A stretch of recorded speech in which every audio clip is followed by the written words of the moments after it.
Laida Nieko tokio. Turbūt sutiksite, kad kiekvieno miesto valdžia turi būti to miesto patriotai. Taip galvojame ir mes, tikrieji Panevėžio sūnus ir dukteris, kol neišsiaiškinome mūsų valdžios biografijų. Šiaulietis gali būti Panevėžio patriotas. Na, jeigu mes pasižiūrėtumėme į kitus žmonės, kurie yra taip pat gimę, užaugę ir mokėsi Šiauliuose, tai aš manau, kad gali būti. Aš esu vienas iš tų ir, sakykime, paskutiniai mano susitikimai su šiauliečiais, sakysim, su administracijos direktorium, tai buvo tokie, kad jisai man irgi pasakė, tu tikrai ne šiaulietis, sako, tu tikras panevėžietis, supranti, ir dar kas bjauriausia, iš Šiaulių tas panevėžietis, todėl, žinai, reiškia mūsų silpnasias vietas.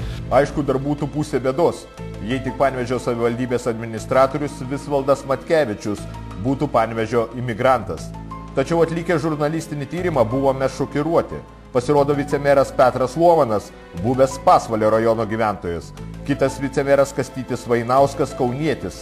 Panevėžio apskrities viršininkė Gema Umbrasienė, šiaulietė. Meras Vytas Matuzas, gimęs Radviliškio rajone. Ir net deleguoti į Seimą Panevėžio rinkėjų deputatai nėra panevėžiečiai. Gintaras Šileikis iš Anykščių rajono, Julius Dautartas Vilnietis. Priremtas faktų Panevėžio miesto savivaldybės administratorius įvardijo dar vieną šios paslaptingos grupuotės narį. Aš žinau, kad ir Ramūnas Vyžintas irgi yra iš Šiaulių, 9 vidurinę baigęs. Ir daugiau dar galiu pavardinti. Mums pavyko iššifruoti šią šešėlinę struktūrą, kuri ne tik valdo Panevėžio miestą, bet ir psichotroninio ginklo pagalba per specialiai tam paruoštus gydytojus psichiatrus bando kontroliuoti visų gyventojų sąmonę bei pasąmonę. Šią sritį kuruoja Zita Kukuraitinė, kilusi iš Ukmergės rajono.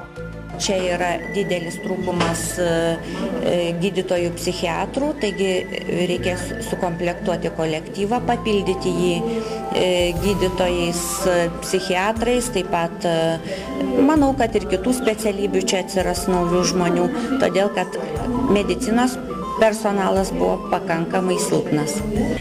Šešėlinė valdžia turi ir savo jėgos struktūrą, kaip taip vadinama stogą, kuriam vadovauja Karolis Rauba. Iš slaptai nufilmuotos medžiagos matyti ne visada sutinkantis su savo viršininkų nuomonė, ypač tada, kai kalba eina apie pinigus. Paskutiniu momentu aš jaučiu atkrantį nuo tos kompanijos. Dabar leidžia man tokia viena rėmėlė rado ten, susilyto, sako. Tas žmogus man sutinka paremti. Toliau, aišku, man iškoti pinigėlį pačiam. Dabar nuvažiuoju tokia, serpentinė nuvažiuoju, leidžiam. Sako, mes to duosim palapinę, duosim vėlę, viską atvešim. Aš sako, pinigėlis davėm jau jiem. A jie tą tėmą, atseit, sako, tu ieškok pats.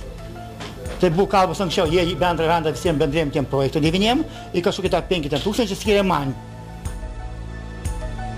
Šešėlinė valdžia laiko prispaudusi visą smulkųjį bei vidutinį verslą. Taip, kad patys verslininkai, norėdami gyventi ir dirbti ramiai, geriau sutinka mokėti, nei prieštarauti savo pačių išrinktai valdžiai. Mes taip bendrai sutarėm, kad 500 eurų. Tokia pinigų suma mane tenkino. Turbūt dabar tapo aišku ir jums, kodėl Panevėžys prarado miesto teisės, kodėl neturime aukštosios mokyklos, baseino, koncerto ir sporto arenos. Panevėžys tai jau ne mažoji Čikaga, o didžioji Sicilija. Laida Nieko tokio.